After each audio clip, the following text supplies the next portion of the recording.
here I am again. I thought it got rid of me, huh? But I'm back with another rant, another sub-entertainment industry. This time, I'm talking about sports. Yes, sports. Highly unlikely for me, but I seem to have somehow become a member of a lot of different sporting codes, mainly due to my 8-year-old son's interest in everything that involves the pursuit of excellence via sport.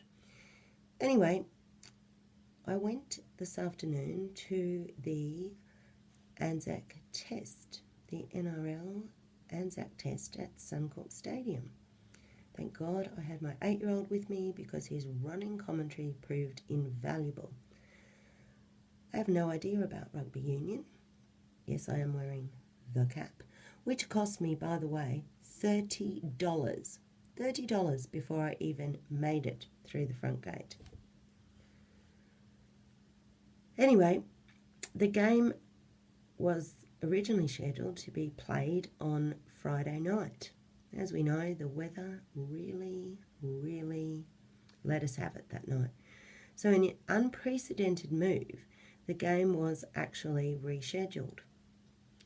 It's never been done before, apparently. They play on regardless. Rain, hail, shine. These are big rugby league guys. They play anywhere, anytime.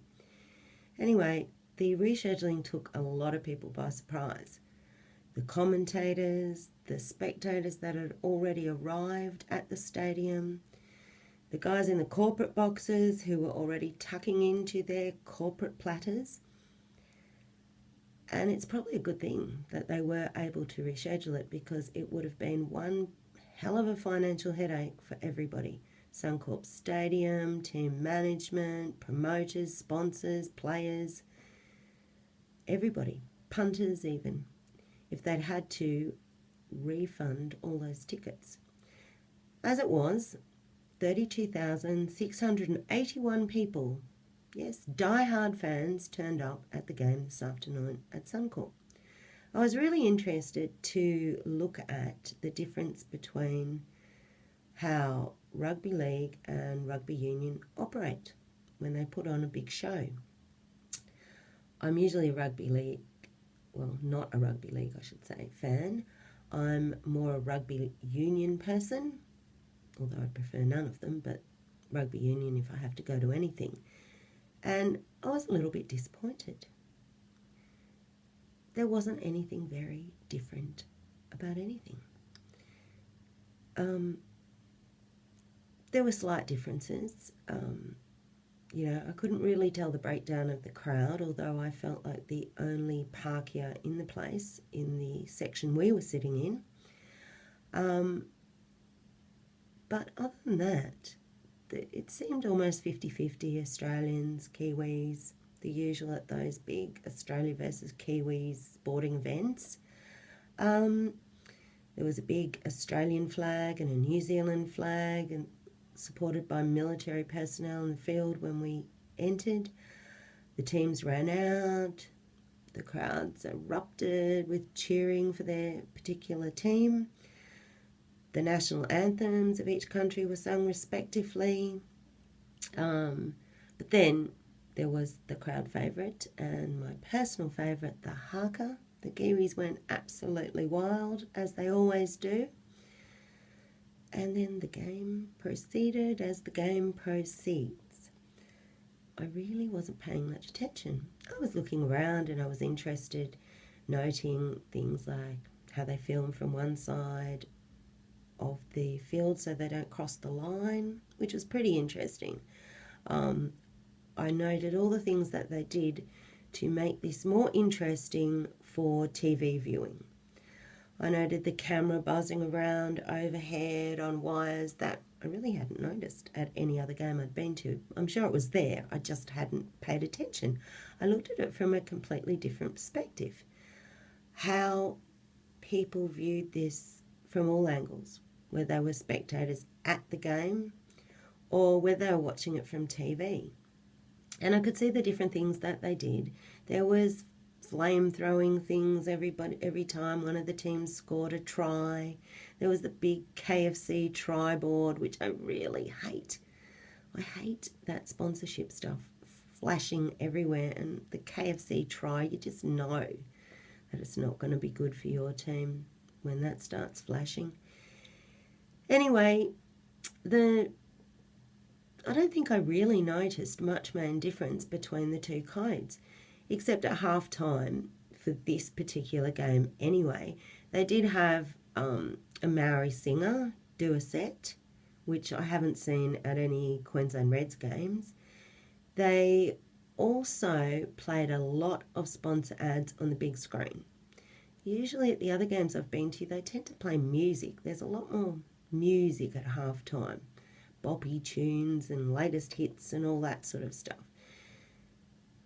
And the other thing that really struck me, and I'm not sure if it was because of the time slot, because apparently the game needed to finish as close to 6 p.m. as it could, so as not to disrupt the nightly news bulletin, which is a bit, I suppose that's the way they do schedule things, but I think they were under a lot more pressure because this game was not supposed to be played today in the first place. The crowd was really subdued. Normally you would see a lot of drinking and a lot of people queuing up for food at halftime. And I noticed that the crowd there seemed mostly average working class families and big families, especially big Maori families. Nobody was drinking. There was a few having a beer, but everyone was pretty subdued. And in the end, I was kind of a bit disappointed. I was hoping that there would be this amazing difference between rugby union and rugby league and how they did things. But in the end, it's kind of all about the merchandise. And there were quite a few people buying merchandise, suckers like me especially. And there's just really, I don't understand the draw of it. I have been to games where it's really boring and other games where it's really exciting, but that depends on the pace of the play. I think that maybe half the disappointment for me was just, I didn't know anything about the game. And if you don't know anything about the game, it can sometimes not be very exciting. Some games seem to have a huge atmosphere. This one just seemed a bit dull. I suspect it could have been because people were really, the hype was all about Friday night.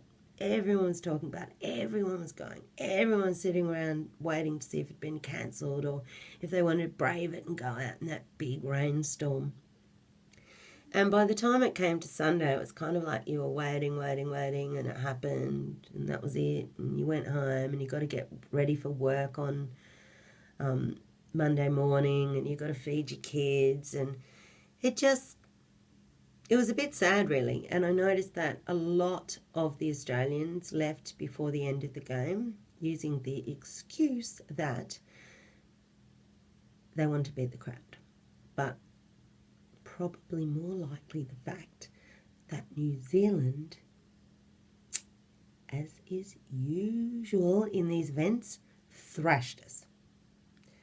Yep, New Zealand thrashed us.